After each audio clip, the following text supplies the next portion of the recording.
कुत्ते टायर पर टॉयलेट क्यों करते हैं? और क्या आपने कभी भी किसी इंसान को रेलवे ट्रैक को अपने हाथों से खिसकाते हुए देखा है? और क्या आपने कभी सोचा है कि आखिर जब मेंटोस को कोक के अंदर डाला जाता है तो इस तरीके का अजीब रिएक्शन क्यों होता है? ऐसी दिमाग को चकरा देने वाले रैंडम एंड इंटरेस्टिंग फैक्ट्स को जानने के लिए ट्रिमेंडस फैक्ट सीरीज का एपिसोड लास्ट तक जरूर देखिएगा। Fact number 15। जैसे कि हम सभी जानते हैं कि जब भी हम वाटर में एफरवेसेंट टैबलेट्स को डालते हैं तो हमारा वाटर काफी ज्यादा फिजी हो जाता है, जो कि अपने आप में एक नॉर्मल रिएक्शन है। लेकिन बात अगर दोस्तों जीरो ग्रेविटी की जाए तो पूरा सिनेरियो ही चेंज हो जाता है, क्योंकि उस कंडीशन में हमारा पानी बेहद ही अजीब तरीके से बिहेव करता है, जहां पर वो हवा में एक जेल की तरह तैरने लगता है। तो क्या आपने कभी सोचा है कि आखिर उस कंडीशन में तैरते हुए पानी में अगर इन तरीके की टैबलेट्स को डाला जाएगा तो क्या होगा?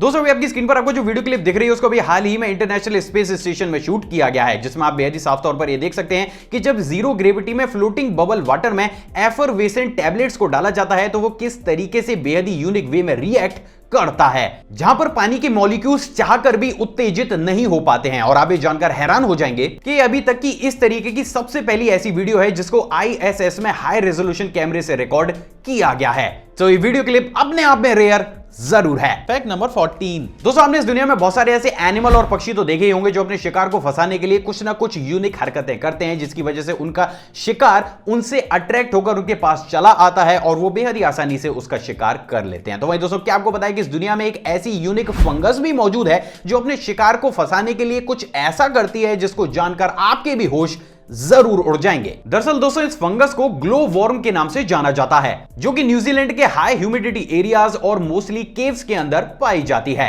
दरअसल दोस्तों ये एक मक्खी का लार्वा होता है जो कि समय के साथ पानी की प्रेजेंस में एक फंगस में कन्वर्ट हो जाता है और ये अपने शिकार को अट्रैक्ट करने के लिए कुछ इस तरीके से बेहद ही यूनिक वे में ग्लो करने लगता है, जिसकी वजह से हर रोज काफी सारे इंसेक्ट्स इसका शिकार भी बनते हैं। तो ये फंगस अपने आप में अजीब जरूर है। Fact number 13। आपने अक्सर लोगों को कोक और मेंटोस को मिलाकर कुछ इस तरीके का अमेजिंग कारनामा करते हुए तो देखा ही होगा, लेकिन क्या आपको पता है कि ये रिएक्शन सबसे बड़े स्केल पर डाइट कोक के साथ होती है, सेकंड स्टेज पर ये ऑर्डिनरी कोक के साथ होती है। तो वहीं दोस्तों अगर किसी और सॉफ्ट ड्रिंक के साथ मेंटोस को मिलाया जाएगा तो ये रिएक्शन इतने बड़े स्केल पर नहीं होती। तो सवाल ये उठता है कि आगे फिर कोक और मेंटोस के साथ ये अजीब सी रिएक्शन सबसे बड़े स्केल पर क्यों होती है? दरअसल दोस्तों मेंटोस के सरफेस को अगर माइक्रोस्कोप से देखा जाएगा तो उसमें बहुत सारे छोटे छोटे होल्स होते हैं। तो वहीं जैसे ही किसी भी मेंटोस को कोक की बोतल के अंदर डाला जाता है तो मेंटोस तुरंत ही अपने उन्हीं छोटे छोटे होल्स में कोक को एब्जॉर्ब करना शुरू कर देती है। अब जैसा कि हम सभी जानते हैं कि कोक एक कार्बोनेटेड बेवरेज है जिसमें कार्बन डाइऑक्साइड एक्वा फॉर्म में मौजूद रहती है। तो वहीं दोस्तों जैसे ही कोक और मेंटोस को आपस में मिलाया जाता है तो मेंटोस में मौजूद गिलेटिन और गम, कोक में मौजूद पोटेशियम बेंजोनेट और घुली हुई कार्बन डाइऑक्साइड, ये सारी ही चीजें आपस में मिलकर एक रिएक्शन शुरू कर देती हैं, जिसकी वजह से ये कोक में मौजूद कार्बन डाइऑक्साइड को एक्वा फॉर्म से गैस फॉर्म में कन्वर्ट कर देती है। परिणाम स्वरूप ये कार्बन डाइऑक्साइड बोतल में मौजूद लिक्विड को कुछ इस तरीके से तुरंत ही बाहर लेकर निकल जाती है। तो वहीं दोस्तों अगर कोक के अलावा कोई और सोडा या फिर ड्रिंक ली जाती है तो उस कंडीशन में ड्रिंक में मौजूद पोटेशियम बेंजोनेट और कार्बन डाइऑक्साइड अलग अलग रेशो में मिक्स होती हैं, जिसकी वजह से मेंटोस इनके संग रिएक्शन तो करती है लेकिन ये रिएक्शन इतने बड़े स्केल पर नहीं होती है। सो फाइनली अब आप इसके पीछे की साइंस भी जानते हैं। Fact number 12। क्या आपको बताया कि 21 फरवरी साल 1804 को इस पूरी दुनिया की सबसे पहली स्टीम इंजन ट्रेन को साउथ वेल्स में चलाया गया था, बट अनफॉर्चुनेटली उस समय हमारे पास इतने ज्यादा एडवांस कैमरास नहीं थे कि वो इस हिस्टोरिकल मूवमेंट को कैप्चर कर सकें। और एक और बात जो शायद आप नहीं जानते होंगे वो ये है दोस्तों कि इनिशियल स्टेज पर इस ट्रेन की वैगन्स को लकड़ी की कार्ट को मॉडिफाई करके बनाया जाता था। तो ये तो बात हो गई ज्ञान की। अब थोड़ी गहराई में चलते हैं। जैसा कि मैंने अभी आपको बताया था कि उस समय इतने एडवांस कैमरास नहीं थे कि वो इस पूरे ही मूवमेंट को कैप्चर कर सके, लेकिन बावजूद इसके भी आज मैं सबसे पहली बार आपके सामने उस अमेजिंग ट्रेन की बेहद ही रेयर वीडियो क्लिप लेकर आया हूं। अब इस वीडियो क्लिप को कैसे शूट किया गया इसके बारे में हम आगे चर्चा करेंगे, पहले वीडियो क्लिप देखते हैं। दोस्तों आपकी स्क्रीन पर आपको जो ट्रेन दिख रही है उसको पूरी दुनिया की शुरुआती ट्रेनों में से एक ट्रेन माना जाता है। सिर्फ इतना ही नहीं बल्कि इन ट्रेन्स के ट्रैक्स में रोड की तरह हर्डल भी हुआ करते थे एंड मोस्ट इंपॉर्टेंट, इस ट्रेन के ट्रैक्स को हाथों से खींचकर मैन्युअली एडजस्ट भी किया जा सकता था। दरअसल दोस्तों इन ट्रेन्स को बिल्कुल ही शुरुआती दौर में सेलेक्टेड लोकेशंस के बीच ही चलाया जाता था, जिसकी वजह से बहुत ही कम लोगों ने इस तरीके की ट्रेन्स को देखा था। और यही सबसे बड़ा कारण था जिसकी वजह से 18वीं शताब्दी के मध्य में एक मूवी में इस पूरे सिनेरियो को हूबहू रिक्रिएट करके दिखाया गया था। तो अभी अभी आपने जो वीडियो क्लिप देखी है वो उसी मूवी की है जिसमें हूबहू सीन को रिक्रिएट करके दिखाया गया था। सो फाइनली अब आपने इस पूरी दुनिया की सबसे पहली ट्रेन को भी देखा है। Fact number 11। दोस्तों आपने अक्सर ये नोटिस किया होगा कि जब भी हम किसी छिपकली को किसी भी वॉल या जगह से भगाते हैं तो वो कुछ दूर जाकर रुक जाती है और उसके बाद हमें वहां जाकर उसको दोबारा से भगाना पड़ता है। लेकिन क्या आपको पता है कि ये प्रॉब्लम सिर्फ घर में पाई जाने वाली लिजर्ड्स के साथ ही नहीं होती, बल्कि इस दुनिया में पाई जाने वाली ऑलमोस्ट सभी लिजर्ड्स के साथ यही सबसे बड़ी प्रॉब्लम है कि वो काफी लंबी दूरी तक एक बार में नहीं चल पाती हैं। लेकिन आखिर ऐसा क्यों होता है? दरअसल दोस्तों साल 2018 में यूनिवर्सिटी ऑफ कैलिफोर्निया के जियोलॉजिस्ट रिचर्ड कोवेन के द्वारा एक बेहद ही चौंका देने वाला खुलासा किया गया, जिसमें रिचर्ड ने प्रूव करके दिखाया कि कोई भी लिजर्ड एक समय पर या तो चल सकती है या फिर सांस ले सकती है। ऐसा इसलिए होता है दोस्तों कि जैसी छिपकली अपने राइट लेग को आगे बढ़ाती है तो उस कंडीशन में उसकी बॉडी में सिर्फ लेफ्ट लंग ही काम करने लगता है, एंड सेम जैसे ही वो अपने लेफ्ट लेग को आगे बढ़ाती है तो उस सिचुएशन में उसका राइट लंग ही काम करता है। और यही सबसे बड़ा कारण है जिसकी वजह से छिपकली चलते समय कभी भी प्रॉपर तरीके से सांस नहीं ले पाती है और उसको कुछ दूर चलने के बाद सांस लेने के लिए रुकना पड़ता है। लेकिन दोस्तों इन सभी छिपकलियों में मोनिटोर लिजर्ड एक ऐसी छिपकली है जो पहले से ही अपने गले में हवा को भर सकती है, जिसकी वजह से वो एक बार में काफी लंबी दूरी तक चल सकती है। बट 99% लिजर्ड्स ऐसा नहीं कर पाती हैं। क्या इस फैक्ट से पहले आप लिजर्ड की इस क्वालिटी को जानते थे? कमेंट करके जरूर बताइएगा। Fact number 10। दोस्तों आपने कोई मिल गया मूवी के आइकॉनिक कैरेक्टर जादू को तो जरूर देखा होगा। जी हां, मैं उसी जादू की बात कर रहा हूं जो बेचारा सिर्फ धूप खाकर ही जिंदा रहता था। शायद उसको अपनी जिंदगी से ज्यादा एक्सपेक्टेशन नहीं थी।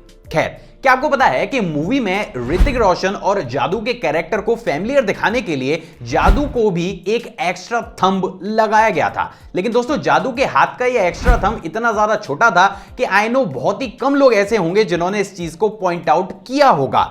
बट रिसेंटली जब एक व्यूअर ने इस चीज को ट्विटर के ऊपर डाला तो खुद ऋतिक रोशन ने रिप्लाई देते हुए यह कहा कि जादू और उनके कैरेक्टर में समानताओं को बढ़ाने के लिए जादू के हाथ में भी एक एक्स्ट्रा थंब को लगाया गया था। साथ ही साथ क्या आपने कभी सोचा है कि आखिर इस कैरेक्टर को किसने प्ले किया था? नहीं तो चलिए आज मैं आपको वो भी बता ही देता हूं। दरअसल दोस्तों इस कैरेक्टर को इंद्रवदन पुरोहित के द्वारा प्ले किया गया था, बट अनफॉर्चुनेटली ये अभी इस दुनिया में हमारे साथ नहीं रहे। लेकिन क्या आप इस मूवी के इन अमेजिंग फैक्ट्स को जानते थे? कमेंट करके जरूर बताइएगा। Fact number 9। जैसे कि हम सभी जानते हैं कि जब भी हम किसी भी पिल को निगलते हैं तो वो हमारे स्टमक में पहुंचकर डिसॉल्व होना शुरू हो जाती है, जिसके बाद उसमें मौजूद सॉल्ट बाहर आ जाता है और वो अपना काम करना शुरू कर देता है। तो दोस्तों अब मेरा ये सवाल है कि क्या आपने कभी भी किसी पिल की डिसॉल्विंग प्रोसेस को अपनी आंखों से देखा है?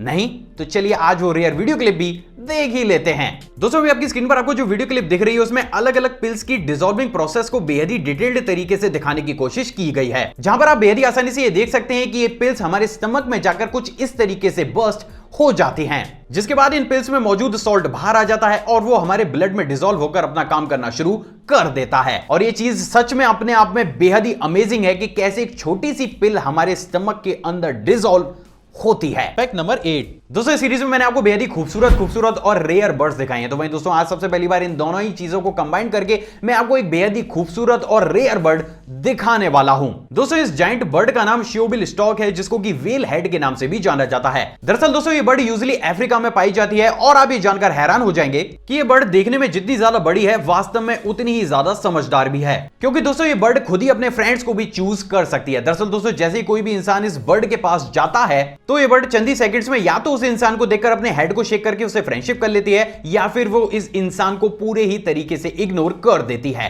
एंड मोस्ट इंपॉर्टेंट, अगर इस बर्ड ने एक बार किसी भी इंसान को इग्नोर कर दिया तो वो चाहकर भी इसके पास दोबारा नहीं जा सकता। एक और खास बात जो इस बर्ड को काफी ज्यादा अमेजिंग बनाती है वो ये दोस्तों कि ये बर्ड एक शार्क को भी लेकर हवा में उड़ सकती है। दोस्तों अभी आपकी स्क्रीन पर आपको जो वीडियो क्लिप दिख रही है उसमें इसी बर्ड को एक शार्क को पकड़कर उड़ते हुए फिल्माया गया है, जो ये बात पूरी तरीके से साफ करती है कि ये बर्ड पावर और इंटेलिजेंस का एक बेजोड़ नमूना जरूर है। Fact number 7। दोस्तों इस सीरीज में मैंने आपको बहुत सारे ऐसे गैजेट्स दिखाए हैं जो बोन कंडक्शन टेक्नोलॉजी पर काम करते हैं। दरअसल दोस्तों इस टेक्नोलॉजी में किसी भी चीज की आवाज को वेव फॉर्म में डायरेक्ट आपके मिडिल ईयर तक भेजा जाता है, जहां पर आपका middle year in wave form को दोबारा से ही डिकोड करके साउंड में कन्वर्ट कर देता है, जिसकी वजह से हमें उस गैजेट में प्ले होने वाले म्यूजिक या फिर वीडियोस की ऑडियो सुनाई देने लगती है। लेकिन क्या आपने कभी सोचा है कि आखिर इस पूरी दुनिया में बोन कंडक्शन टेक्नोलॉजी का आइडिया सबसे पहली बार किसे और कैसे आया? दरअसल दोस्तों इस कॉन्सेप्ट को दुनिया में सबसे पहली बार 18वीं शताब्दी के एक German music composer Ludwig when Beethoven लेकर आए। दरअसल दोस्तों लुडविग की हियरिंग कैपेबिलिटी काफी ज्यादा कम थी, जिसकी वजह से उनको अक्सर पियानो प्ले करने में काफी ज्यादा परेशानी होती थी, और इसी चीज से निजात पाने के लिए एक दिन उनको एक आइडिया आया, जिसके तहत उन्होंने एक मेटल की रॉड को पियानो से कनेक्ट करके अपने मुंह में दबाया। जिसके बाद जैसे ही उन्होंने पियानो को प्ले करना शुरू किया,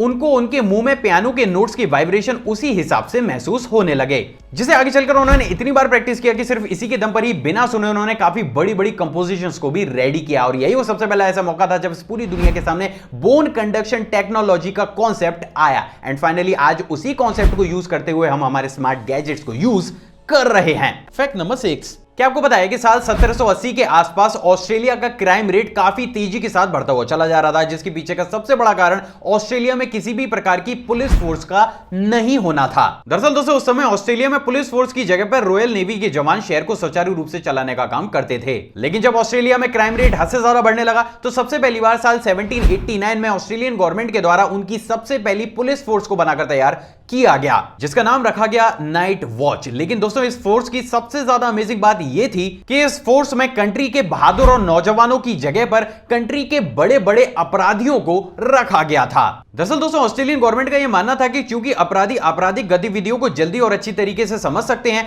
तो वो शहर से क्राइम रेट को काफी जल्दी कम करने में उनकी मदद कर सकते हैं। और यही सबसे बड़ा कारण था दोस्तों कि जो अपराधी जितना ज्यादा बड़ा था, उसको पुलिस फोर्स में उतने ही ऊंचे ओहदे पर बिठाया गया था। और यही इतिहास की सबसे ज्यादा अजीबोगरीब घटनाओं में से एक घटना मानी जाती है, जहां पर पूरी ही पुलिस फोर्स को अपराधियों से मिलाकर बनाया गया था। Fact number 5।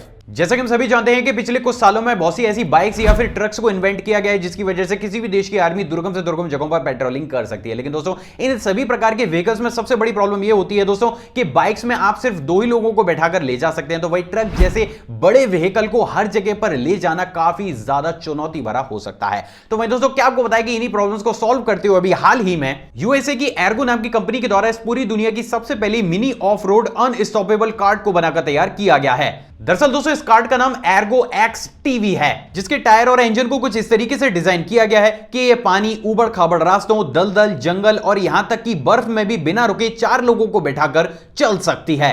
सिर्फ इतना ही नहीं, बल्कि इस कार्ड को बेहद ही एडवांस जीपीएस और सेमी आर्टिफिशियल इंटेलिजेंस से भी लैस किया गया है, जिसके थ्रू अगर इस कार्ड में जरा सी भी प्रॉब्लम आती है तो ये तुरंत ही उस प्रॉब्लम के सॉल्यूशन के साथ इसके आगे लगी स्क्रीन पर एक वीडियो को प्ले करना शुरू कर देती है। तो नो डाउट ये व्हीकल्स बहुत से देशों की आर्मी को और ज्यादा स्ट्रॉन्ग जरूर कर देंगे। Fact number 4। आपने अक्सर लोगों के मुंह से यह जरूर सुना होगा कि शौक काफी बड़ी चीज है, एंड बिलीव मी इस फैक्ट को देखने के बाद यह चीज आज पूरी तरीके से प्रूव भी हो ही जाएगी। दरअसल दोस्तों कर्नाटक में रहने वाले प्रोफेशनल फोटोग्राफर रवि होंगल कैमरास के इतने बड़े दीवाने हैं कि उन्होंने अपने 3 मंजिला घर को कुछ इस तरीके से कैमरा की शेप में ही डिजाइन करवाया है। सिर्फ इतना ही नहीं, बल्कि उन्होंने अपने तीनों बच्चों के नाम निकॉन, कैनन और एप्सन रखे हैं, और कहीं ना कहीं ये सारी चीजें उनके कैमरास के प्रति पैशन को भी रिप्रेजेंट करते हैं। सच में अमेजिंग। Fact number 3। दोस्तों हमने इस दुनिया में बेहद ही अमेजिंग फोटोग्राफ्स को तो जरूर देखा होगा, और उन सभी फोटोग्राफ्स में से एक फोटोग्राफ ये भी है। दरअसल दोस्तों इस फोटोग्राफ में एक ही जगह की सेम एंगल पर 1 साल तक लगातार फोटोज को क्लिक किया गया है, और उन सभी 365 फोटोज की एक स्लाइस को बनाकर कुछ इस तरीके से कंप्लीट 365 डेज की फोटो को तैयार किया गया है, जो ये दिखाती है कि 1 साल के अंदर किसी भी जगह के वेदर किस तरीके से चेंज होता है। तो ये तो बात हो गई फोटोग्राफ की। अब मैं आपसे जानना चाहता हूं कि क्या आपने इस पूरी ही प्रोसेस की वीडियो क्लिप को देखा है? नहीं तो कुर्सी की पेटी बांध लीजिए, क्योंकि आज मैं आपको 1 साल के सफर पर लेकर जा रहा हूं। दोस्तों अभी आपकी स्क्रीन पर आपको जो वीडियो क्लिप दिख रही है, उसको एक ही जगह पर सेम एंगल में 1 साल तक फिल्माया गया है, जहां पर आप बेहद ही साफ तौर पर यह देख सकते हैं कि 1 साल के अंदर इस जगह का मौसम किस तरीके से बेहद ही खूबसूरत वे में चेंज हो रहा है। एंड आई एम श्योर आपने इस चीज को महसूस तो जरूर किया होगा, लेकिन कभी भी इतनी तेज स्पीड के साथ इसको नहीं देखा होगा। Fact number 2। दोस्तों ये वाला फैक्ट करंट अफेयर की तस्वीर है। क्या आपको पता है कि पूरे विश्व में फैली हुई महामारी से लड़ने के लिए अभी हाल ही में इंडियन रेलवेज के द्वारा देश का सबसे पहला एडवांस रेल कोच बनाकर तैयार किया गया है। दरअसल दोस्तों इस कोच को अभी हाल ही में कपूरथला में स्थित कोच फैक्ट्री में बनाकर तैयार किया गया है। और आप ये जानकर हैरान हो जाएंगे दोस्तों कि इस कोच में हैंड वॉश से लेकर टॉयलेट डोर और यहां तक कि सैनिटाइजर डिस्पेंसर्स को भी हाथ की बजाय पैरों से इस्तेमाल करने के लिए डिजाइन किया गया है। इंडियन रेलवे का मानना है दोस्तों कि क्योंकि कोई भी पैसेंजर इस कोच में किसी भी चीज को हाथ लगाएगा ही नहीं, तो बहुत बड़े चांसेस है कि इन फ्यूचर वो रेल यात्रा को और ज्यादा सुरक्षित बना सकें। क्या इंडियन रेलवेज का यह फैसला सही है गलत, आप अपने कमेंट सेक्शन में जरूर दीजिएगा। Fact number 1। डॉग्स पोल्स पर या फिर टायर्स पर ही यूरिन क्यों करते हैं? दरअसल दोस्तों जैसे कि मैंने आपको पहले भी बताया था कि डॉग्स एरिया को बनाकर रहना पसंद करते हैं और हर एक डॉग अपने एरिया को बचाने के लिए किसी भी हद तक जा सकता है। और दोस्तों डॉग्स इन एरियाज का निर्धारण अपनी यूरिन की गंध छोड़कर करते हैं। लेकिन दोस्तों इस चीज में भी एक साइंटिफिक ट्विस्ट आता है। दरअसल दोस्तों डॉग्स उसी चीज पर अपनी गंध को छोड़ना ज्यादा पसंद करते हैं जो चीज काफी लंबे समय तक एक ही जगह पर स्थिर रहे। और बात अगर पोज की जाए तो इनसे बेहतर चीज एरिया निर्धारण में कुछ और नहीं हो सकती है। साथ ही साथ ये बात पूरी तरीके से साफ हो चुकी है कि यूरिन की स्मेल हॉरिजॉन्टल प्लेन की तुलना में वर्टिकल प्लेन पर काफी देर तक बनी रहती है। और यही सबसे बड़ा कारण है जिसकी वजह से काफी ज्यादा एक्सपर्ट ये मानते हैं कि डॉग्स पोल पर अपनी यूरिन की गंध छोड़ना ज्यादा पसंद करते हैं। तो दोस्तों अब यह बात करते हैं कि आखिर फिर डॉग्स हमारे टायर पर यूरिन क्यों करते हैं। दरअसल दोस्तों जैसे कि हम सभी जानते हैं कि टायर को synthetic rubber, natural rubber, fabric, wire और अलग अलग तरीके के केमिकल कंपाउंड्स का यूज करते हुए बनाया जाता है, जिसकी वजह से टायर में एक स्पेसिफिक गंध आती रहती है, जिस गंध को दबाने के लिए कोई भी डॉग उस टायर को सूंघकर उसके ऊपर यूरिन कर देता है। अब दोस्तों जैसे ही आप उस व्हीकल को किसी दूसरे डॉग के एरिया में लेकर जाते हैं